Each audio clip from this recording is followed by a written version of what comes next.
गट असेल त्या वर्षीची परीक्षा त्या वर्षीच्या शेवटपर्यंत आता अंतिम निकाल लागलेला नाही. 26च्या सर्व परीक्षा 31 डिसेंबर 26 पूर्वी त्याचे रिकमेंडेशन हे शासनाला गेलेले राहतील. त्या दृष्टीने आम्ही नियोजन केलेलं आहे. त्याचप्रमाणे जवळपास 95% विद्यार्थी कधी पूर्व परीक्षेत पास होत नाही, परंतु ते अनेक वर्ष परीक्षेची तयारी करतात.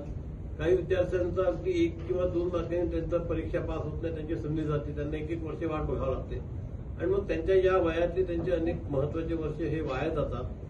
आणि म्हणून आम्ही असा निर्णय घेतलाय की जी पूर्व परीक्षा आहे ती वर्षातनं किमान दोनदा किंवा 3दा घ्यायची, म्हणजे त्या विद्यार्थ्यांचा ताणही कमी होईल, त्यांचे महत्वाचे वर्ष देखील वाचतील.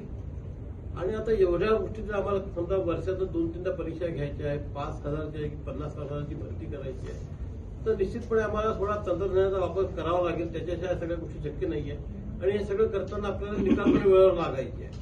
तर 6 महिन्यात निकाल लागला तर विद्यार्थ्यांना पण एक समजते की आपण पास झालोय नाही झालाय, त्यांचे वर्ष वाया जात नाही, शासनाचे देखील पद रिक्त राहत नाही. आणि म्हणून या सगळ्या गोष्टी करता आम्ही या पद्धतीने नियोजन केलेलं आहे. त्यातला जो एक मुख्य मुद्दा होता की आम्ही ज्या परीक्षा सीबीटी बेस घेणार आहे, तर सीबीटी बेस नॉर्मलाइज एक्झाम जी आहे ती फक्त पूर्व परीक्षा होणार आहे. ज्या मुख्य परीक्षा आहेत त्याच्यामध्ये कोणताही बदल नाही आहे. सर्व मुख्य परीक्षा या पूर्वीप्रमाणेच होती. पण ज्या पूर्व परीक्षेमध्ये आम्ही नॉर्मलायझेशन करू, ही जी पद्धत आहे ही सर्व देशातल्या बहुतेक संस्था ती पद्धत वापरतात. वेल पूर्ण पद्धत आहे. एमपीएससी निकालात तर जवळपास 130 परीक्षा या सीबीटी बेस घेतलेल्या आहेत. त्यामध्ये कुठेही काही कोणाला शंका नव्हती. सुप्रीम कोर्टाने याचे फॉर्म्युले सगळे मान्य केलेले आहे. आपण जर फक्त एका मागच्या वर्षाचा विचार केला तर देशामध्ये स्टाफ सिलेक्शन कमिशननी जवळपास 90 लाख विद्यार्थ्यांची परीक्षा घेतलेली आहे. रेल्वे रिक्रुटमेंट बोर्डाने जवळपास 1,90,00,000 विद्यार्थ्यांची परीक्षा घेतली आहे. आयआयटीची परीक्षा नॉर्मलाइज मेथडनी होते, जेईची परीक्षा नॉर्मलाइज मेथडनी होते, आयबीपीएस नॉर्मलाइज मेथडनी परीक्षा घेतं, कॅट जी आहे आयआयएमची परीक्षा ती देखील नॉर्मलाइज मेथडनी होते.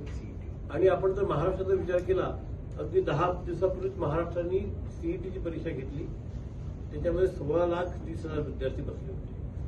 आता आपण बघा सीईटीची परीक्षा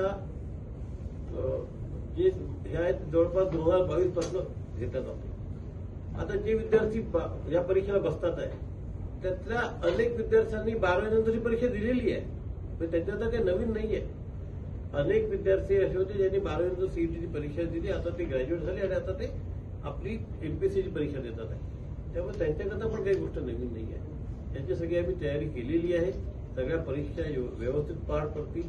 सगळ्या केंद्रांवर एमपीएससीचे केंद्र प्रमुख राहतील. इन्व्हिजिलेशन जे आहे ते त्या ठिकाणी सरकारचे आमचे नियुक्त प्रतिनिधी त्या ठिकाणी राहतील.